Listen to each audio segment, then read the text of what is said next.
A'udhu billahi minash shaitanir rajim. Bismillahir rahmanir rahim. Assalamu alaikum warahmatullahi wabarakatuh. Baganda wange mwenna ebitibwa.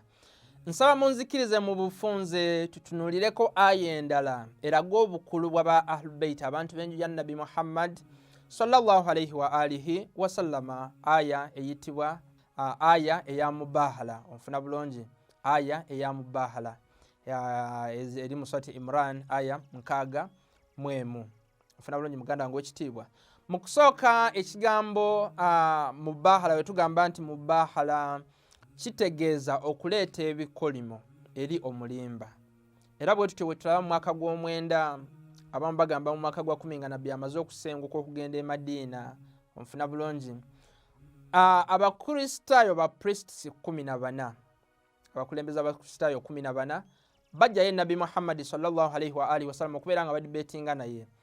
Kubaffe abasiraamu tugamba nti Nabbi Isa Jesus si mwana wa Katonda, nebo bagamba nti mwana wa Katonda baganda baffe abakristaayo.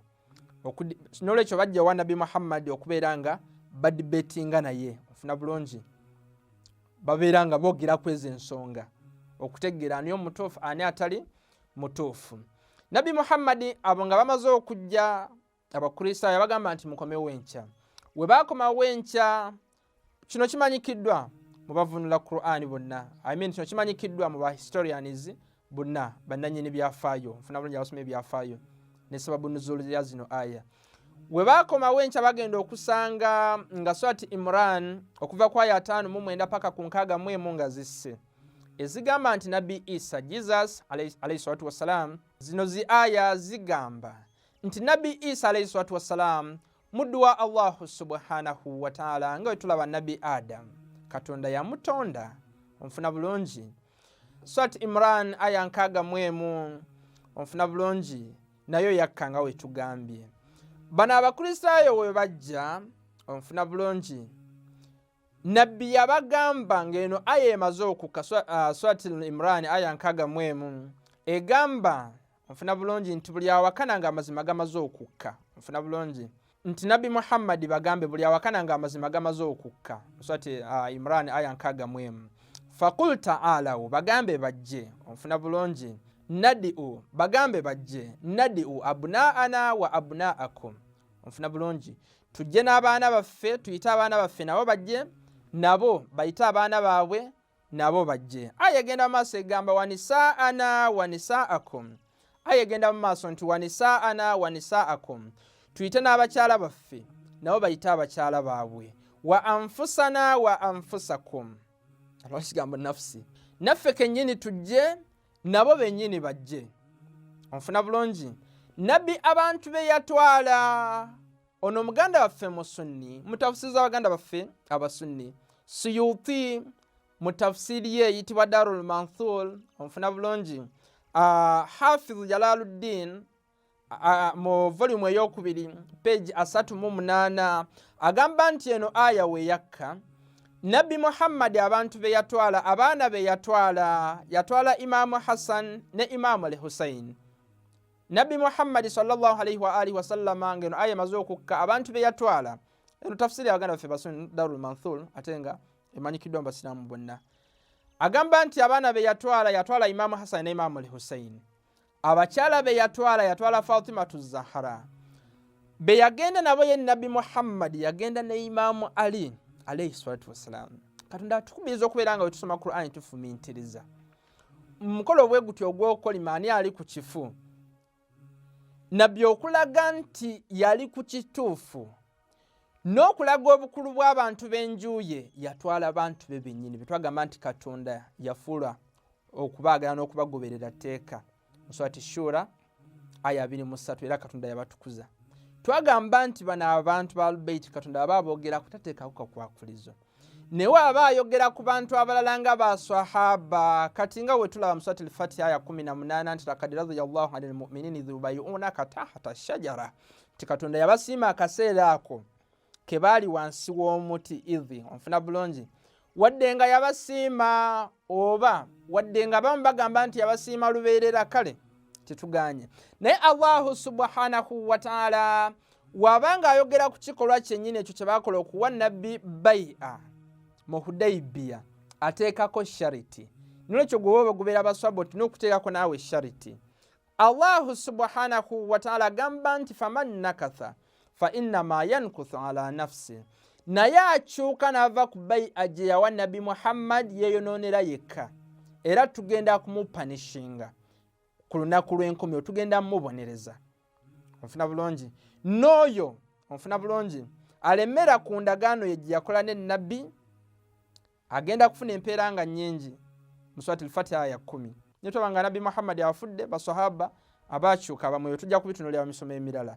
Naye kye twagala nti abayogera ku bantu b'enju ya Nabi Muhammad tateekawo shariti nga bwe twalaba ne mu Suratul Nisa aya 5:9. Onfuna bulungi wa ulul amri minkum, n'abo bali mu buyinza bwa Ahlul-Bayt alayhi salatu wassalam bagamba okwagala nga wooyagala nga woogondera Allah ne Nabi ne Rasul, nga bwe twalaba mu kitabo ky'Abaganda ffe Abasuni Ikmaluddin ne ya Nabi Mawadda nti aya ya Ibn Abbas n'abuuza Nabi nti wamani ulul amri minkum, Nabi yamugamba yabuuza nti baani abo abali mu buyinza be tuteekeddwa okubeera nga tugondera.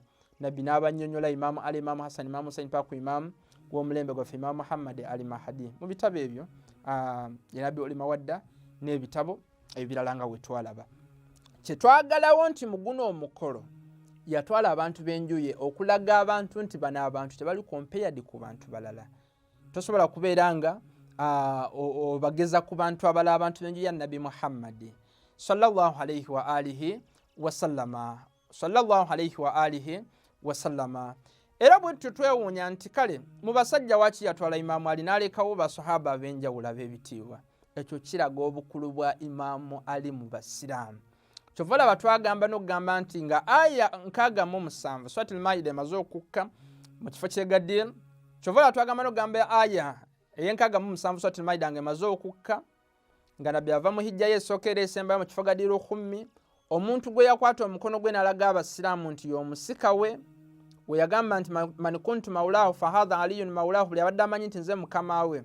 Right now Ali ye mukama we. Omuntu gwe yakwata omukono gwe ne ba Khalifa Abubakari ne beegattako, nfuna bulungi, ne Khalifa Umaru yennyini n'akkiriza nti Imaamu Ali nkwagaliza mirembe. Omuntu gwe yakwata omukono gwe n'alaga abasiraamu nti y'omusika we ye Imaamu Ali alayhi salatu wassalam, fahadha aliyun maulahu, oyo Ali ye mukama we right now. N'agamba nti inni tariku fikum thakalaini kitaba Allah wa itrati, mbalesemu ebizito bibiri Quran n'abantu b'enju yange, we mubeekwatako temujja kubula paka mulinsanga ku mugga Kawuthara ku lunaku lw'enkomerero. Ekyo twakiraba bulungi. Ne tulaba nti Nabbi nga afudde abantu bagenda ne beeronda mu Sakifa. Twagamba nti kye baakola kikontagana ne aya za Quran, kuba twagamba Katonda yatonda era yalonda mu Suratul Kasusa ya 68. Talonda bannabbi bokka naye alonda n'abasika ba bannabbi nga bulijjo we tukiddingana nti yalonda Talut, onfuna bulungi, okubeera nga musika wa Nabbi Yusha Abu Nun, era nga amuyamba mu ntalo ne mu bintu ebirala. Mu Suratul Bakara ya 247 paka ku 248 Allah agamba nti inna Allaha astafahu alaykum, Katonda ye yamulondera abantu, ye yamulonda okubeera nti eri abantu abo. Nfuna bulungi nekyo twagalawo nti ba Ahlul-Bayt mu buli kikolwa kyonna nga kikwatagana n'Obusiraamu be baasookanga. Kyova olaba ne wano ensonga z'Obusiraamu era atwala Imaamu Ali nga we twalaba.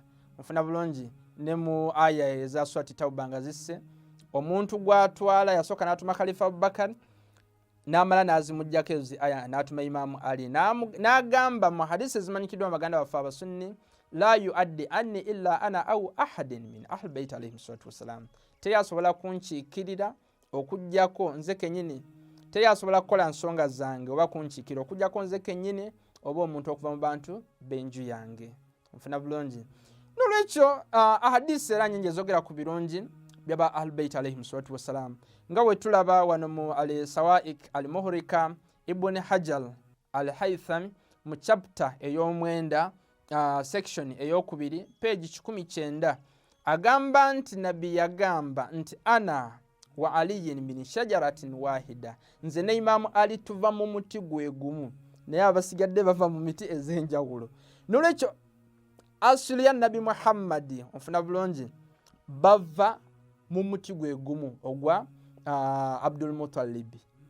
Onfuna bulungi nti Abdul Muttalib yalina abaana Abdallah azaala Nabi Muhammad sallallahu alayhi wa alihi wasallama ne Abu Talib azaala Imaamu Ali alayhi salatu wassalam. Nolwekyo egundi ya onfuna bulungi bava onfuna bulungi wantu wamu.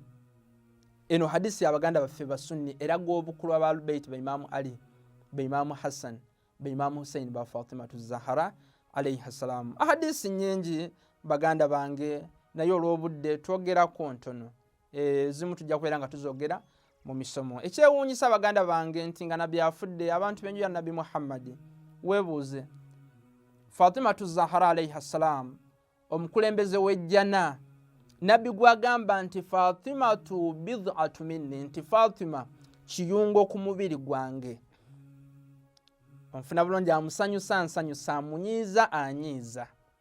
Ate buli anyiiza nabbi anyiiza Allah ne Rasul, era Katonda n'akola ki? N'amukolima nga yetwala mu surati Ahzab aya 5:7. Entaana yeeriwa era waki yattibwa? Baani abaamutta? Baani abaamutta? Ki ekyavaako Fatima okufa? Ebyo tubeere nga tubirowoozaako nti ekyamuviirako okufa bantu kujja ne bookya enju ye nga baagala bai'a, nga nabbi afudde nga baagala okwerondamu abantu. Imaamu Hussein alayhi salatu wassalamu ani amutta? Be bantu abasiraamu be bawaana paka nakati, ba Yazid nga bamuttire Karbala nga asevinga obusiraamu. Nga Ibn Taymiyyah wagamba funa bulungi mu bitabo bye ebyenjawulo. Nolwekyo ba Ahlulbayt n'okubeera nga tubatwalanga ensonga, Katonda yafuula okubaagala nga tteeka. Mu surati Shura aya 23 era n'abatukuza, ate nga teyatukuza bantu bonna, naye yatukuza abantu b'enju ya Nabbi Muhammad. Kiraga ensonga nga we twagamba nti omukulembeze ateekeddwa okubeera nga mutukuvu, takola zulumu. Mu surati Ahzab aya 3:3 Katonda yabatukuza. Tugamba nti omukulembeze tuteekeddwa kubeera nga okola zulumu naddala ku bantu b'enju ya Nabbi Muhammad, nga twala mu surati Bakara aya 124 nti la yanaalu ahadi zalimin. Endagaano onfuna bulungi ey'okulonda nabbi oba omusika butetuuka ku bantu bali azamanya. Nolwekyo ensonga z'Abahlulbayt ziri bwezityo, tulina okubeera nga tubatwalanga ensonga. Onfuna bulungi.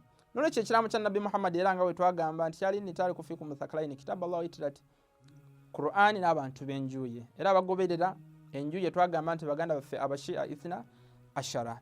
Nolwekyo eno aya weke ya mubahala ey'okuleeta ebikolimo eraga ekitiibwa ky'abantu b'enju ya Nabbi Muhammad n'obukulu bwabwe eri obusiraamu.